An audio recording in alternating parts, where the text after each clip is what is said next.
Your presence filled me with hope, and I will miss your voice, your rich wisdom and knowledge that I and my children dream on.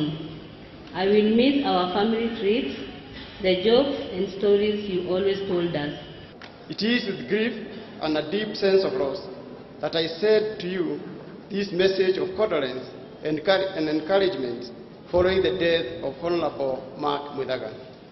Honorable Muidaga was an astute politician and a great leader. He has had a very clean leadership and political life, ambao we all envy him for, and for which we take as a great example.